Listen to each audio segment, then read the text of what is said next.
It's interesting too on the, would be the north side of the river. You have the Western Railroad, which is called the Western Railroad when it was built, or the Railroad to the Moon. Now it's called the Boston to Albany, and exactly what the last term suggests is what it does. It links Boston to Albany.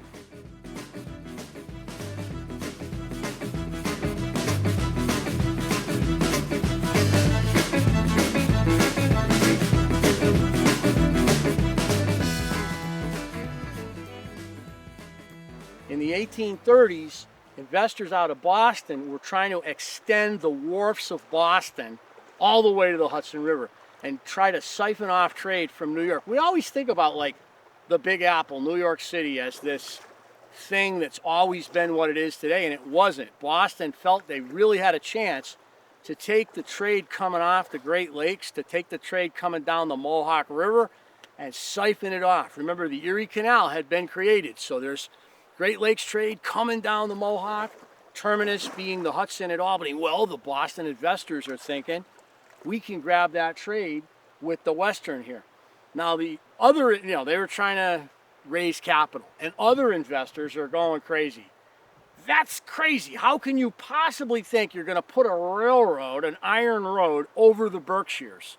And they said, quote, you might as well build a railroad to the moon than try to build a railroad over the Berkshires. It's just not going to happen. Well, it happened. James McNeill Whistler, the famous artist's father, who for a long time was even more famous, George Washington Whistler, was the engineer in charge of the construction. They allocated, after it was surveyed, 1 to 2 mile segments to contractors, and people bid on building the railroad. And it's funny because a lot of Irish who had come over here as stone cutters and to get away from England after the Troubles were some of the earliest workers on the railroad. Now, it was real easy to run the railroad from Boston to the Connecticut River, but the Connecticut River created a significant obstacle, and that led to a guy named what is his name? It wasn't Elias Howe. I can't remember his first name. George Howe, maybe? George Howe built a whole new he built a whole new kind of bridge called the Howe Truss Bridge, which you've all seen, those bridges with the girders and the crisscrosses. You see them on railroad bridges all over the world and on traffic, automobile bridges. The Howe Truss was designed, and the first one was built to cross the Connecticut River so that the Western can get over. And the bridge was styled, as the whole railroad was, in an Egyptian fashion. So they had a 500-yard long covered bridge that was meant to resemble the temples at Luxor. And all the railroad stations had Egyptian motifs.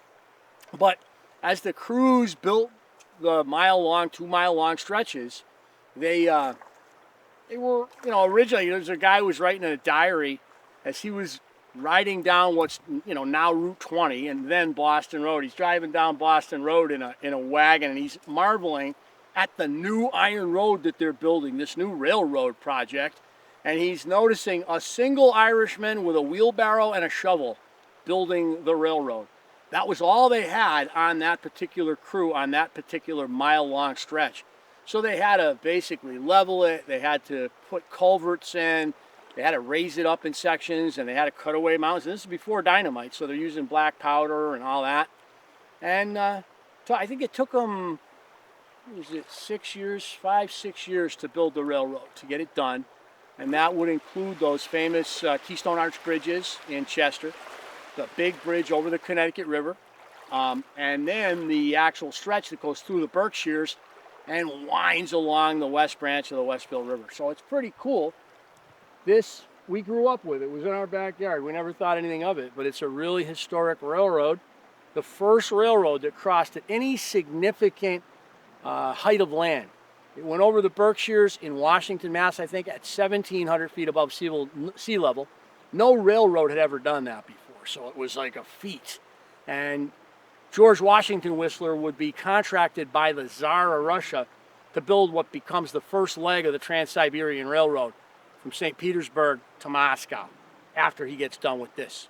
So they made a fortune. That's how his kid was able to become an artist. Imagine your kid saying, I want to be an artist. Are you kidding me? Well, they obviously had some money back then. You know, Americans aren't famous for wanting art now, never mind then. You know, it's but he became a great American portrait artist, an American impressionist, the son, James McNeill Whistler, of Whistler's mother fame. Well, that's Whistler's father, George Washington Whistler. So, you're a Western.